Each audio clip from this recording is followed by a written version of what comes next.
వాళ్ళు ఉన్నారా? ఎందుకు ఇంక మీరు క్రైస్తవ బిడ్డలు అవసరం లేదు. దేవునికి మీరు కాదు కావాల్సింది, భక్తి జీవితం కలిగినటువంటి వారు కావాలి. ఆయన అదే అడుగుతున్నాడు, ఆయన అదే కోరుకుంటూ ఉన్నాడు, ఆయనకు అదే కావాలి. నీ భక్తి జీవితము ఎంతవరకు సక్రమంగా ఉంటూ ఉంది? నీ భక్తి జీవితం సక్రమంగా ఉంటే నీలో నుంచి సువర్తమానం బయటికి వెళుతుంది, నీలో నుంచి ఒక సువాసన బయటికి వెళుతుంది. బైబిల్ చదివే వాళ్ళు ఉన్నారా? రోజు ఎంతమంది చదువుతున్నారు? ఒక్క అధ్యాయమైనా చదువుతున్నారా? క్యాలెండర్ లో వాక్యం అయినా చదువుతున్నారా కనీసం? అది చాలా మంది అవనస్తులు ఉన్నారు. నేను అంటున్నాను, మీరు చదువుల్లో మంచిగా రాణించాలంటే ఒక చదువే కాదు, దేవుని ప్రణాళిక మీలో ఉండాలి, దేవుని ఆలోచన మీలో ఉండాలి, దేవుని ఉద్దేశం మీలో ఉంటేనే మీరు ముందుకు వెళ్ళగలుగుతారు. రోజు తెల్లవారుజామున ఒక అరగంట ప్రార్థన చేయండి, లేదా ఒక 10 నిమిషాలు ప్రార్థన చేయండి.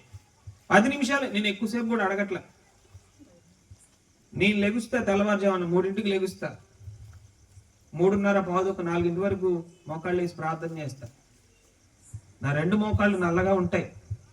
రీసెంట్గానే పోయిన నెలలో మోకాళ్ళు నొప్పులు వస్తున్నాయని చెప్పి మా ఇంట్లో తెలియదు. మోకాళ్ళు నొప్పులు వస్తున్నాయని చెప్పి డాక్టర్ దగ్గరికి వెళ్ళి చెకప్ చేయించుకుంటే, నువ్వు మోకాళ్ళు వేస్తే ఇంకా పోతావు, మోకాళ్ళు వేయమాకని చెప్పాను అన్నాడు. ఏదో చెప్ప ఉంటుందంట కొంచెం, అది అరిగిపోయింది, ఎముక దిగుతుంది కిందకి, మీరు మోకాళ్ళు వేయమాకండి అని చెప్పాడు. మా నాన్నకు తెలియదు. నిజం. మనము ఏ విధంగా దేవుని సన్నిధిలో నలుగుతామో మన ముఖాలు ప్రకాశిస్తాయి. అర్థమవుతుందా? మా షాప్కి రోజుకి 200 మంది వస్తూ ఉంటారు, పోతూ ఉంటారు. ఎప్పుడు ఎవరు నాతో మాట్లాడరు. కానీ ఈ ఉపవాస ప్రార్థనలో ఒక 5-6 రోజులు నేను మా షాప్లో కూర్చున్నప్పుడు చాలా మంది, ఏంటయ్య గారు ఈ ముఖం వెలిగిపోతుందని. నేనే బక్క చిక్కిపోయి ముఖం అంతా నల్ల కప్పేసి పొద్దున్నే చలికి లేచి మేము ఇక్కడి నుంచి పోవడం, అక్కడి నుంచి రావడం. కానీ వాళ్ళు షాప్కి వచ్చినటువంటి వాళ్ళు చెప్తున్నారు, మీ ముఖం వెలిగిపోతుందండి అని. నేను అంటున్నాను, నీ ముఖం వెలగాలంటే నీ మోకాలు నల్లబడాలి. నీ జీవితం బాగుపడాలంటే, నీ లైఫ్ బాగుండాలి అంటే నీవు ప్రార్థనలో నలగాలి. బైబిల్ చదువుతున్నారా? రోజుకి 5 అధ్యాయాలు చదువుతా నేను. ఒక్కొక్క రోజు 10 అధ్యాయాలు చదువుతా.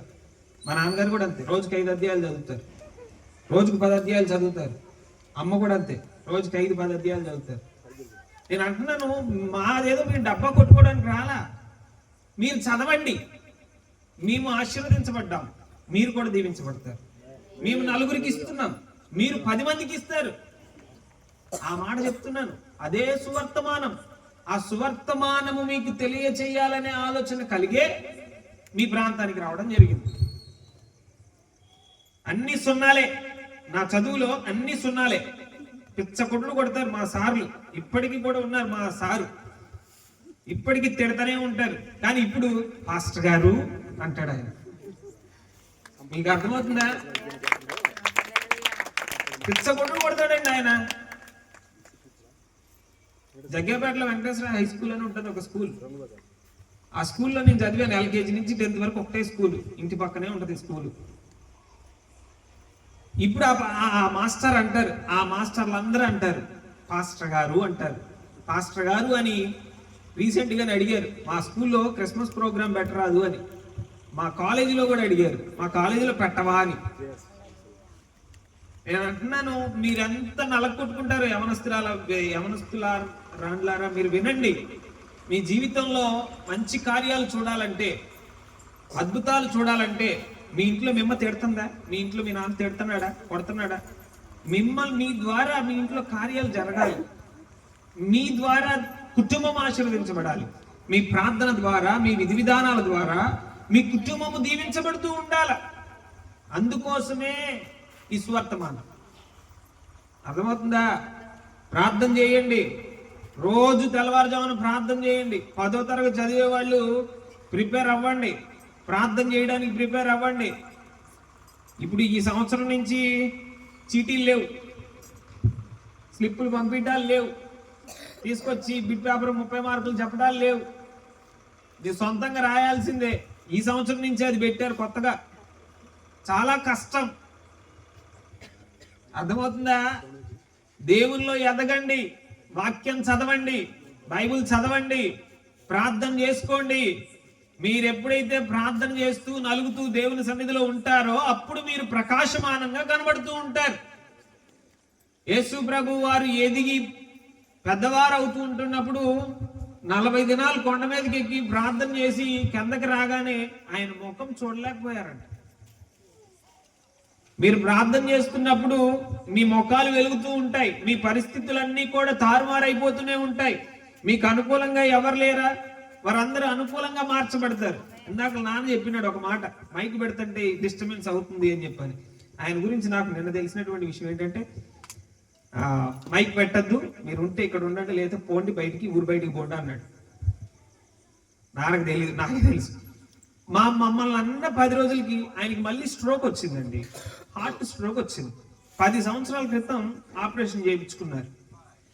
రీసెంట్ గా మమ్మల్ని అన్న ఒక 10 రోజుల తర్వాత హార్ట్ స్ట్రోక్ వచ్చి కొంచెం గుండె వీక్ అయిపోయింది, మీరు జాగ్రత్తగా ఉండండి అని చెప్పని డాక్టర్ మెడిసిన్ ఇచ్చి పంపించేశారు.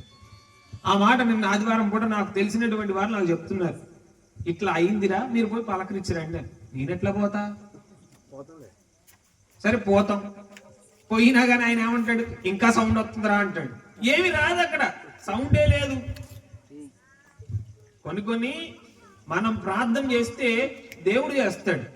మనం చెయ్యలేనటువంటివి ఆయన చేయడానికి ఈ లోకంలో పుట్టాడు. హల్లెలూయా.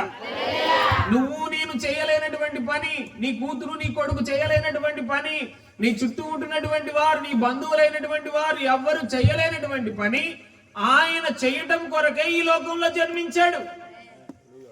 ఆయనని నీవు ఆశ్రయించు.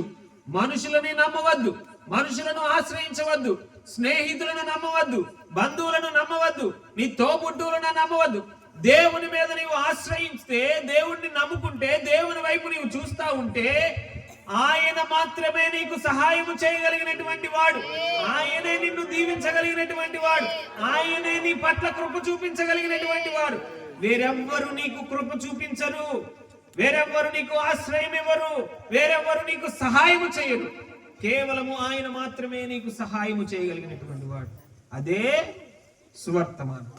ఈ సువర్తమానము తెలియజేయ నిమిత్తమై ఆ ప్రాంతం నుంచి మీ ప్రాంతానికి రావడం జరిగింది. వింటున్నటువంటి మీరు ఒక తీర్మానం చేసుకోండి, ఈ క్రిస్మస్ రోజైనా. మరలా చెప్తున్నా, వచ్చే సంవత్సరం మళ్ళీ వస్తాం మేము. వచ్చే సంవత్సరం నేను ఖచ్చితంగా అడుగుతా, బైబిల్ చదివారా, ప్రార్థన చేసుకున్నారా? అప్పుడు ఎవరి చేతులు లేవలేదు అనుకో, అసలు మేము ఇంకా మీ గ్రామానికే రాము. ఓకేనా? మీ మంచి కోరే, మిమ్మల్ని మీ మంచి కోరే, మీ భక్తి జీవితంలో మీరు నిలబడాలనే ఉద్దేశంతోనే ఈ మాట చెప్తున్నాను. రోజు ఒక అరగంట అయినా ప్రార్థన చేయండి, ఒక అధ్యాయమైన బైబిల్ చదవండి. ఈ బైబిళ్ళు లేక చాలా మంది ఉన్నారు, బైబిళ్ళు లేక. మీరు చెప్తే నమ్మరు, ఒక 400 భాషల్లోనే ఇది తర్జుమా చేయకుండా ఆగిపోయింది. 2300 భాషల్లో తర్జుమా చేయబడింది ఈ బైబిల్ మాట. అందరూ చదువుతున్నారు, అందరూ వింటున్నారు, అందరూ ధ్యానం చేస్తున్నారు.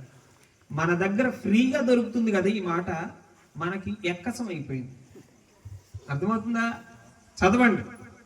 ఇది మన దగ్గర ఉన్నప్పుడే, ఈ స్మార్ట్ ఫోన్ లో మన దగ్గర బైబిల్ యాప్ ఉన్నంత వరకే మనం చదవగలుగుతాం. ఇవన్నీ తీసుకొని వెళ్ళిపోయే రోజులు దగ్గరలోనే ఉన్నాయి, దూరంలో కూడా లేవు, దగ్గరలోనే ఉన్నాయి. అవన్నీ మనము తరిమి కొట్టాలి, ప్రార్థన ద్వారా, వాక్య ధ్యానము ద్వారా. రోజుకు ఒక అధ్యాయం చదవండి, ఒక అరగంట ప్రార్థన చేయండి. ఈ తీర్మానం ఈ క్రిస్మస్ దినాన మీరు మీ జీవితాల్లో చేయాలి. చేస్తారా? చేస్తారా? సరే, మోకరిద్దాం, ప్రార్థన చేద్దాం.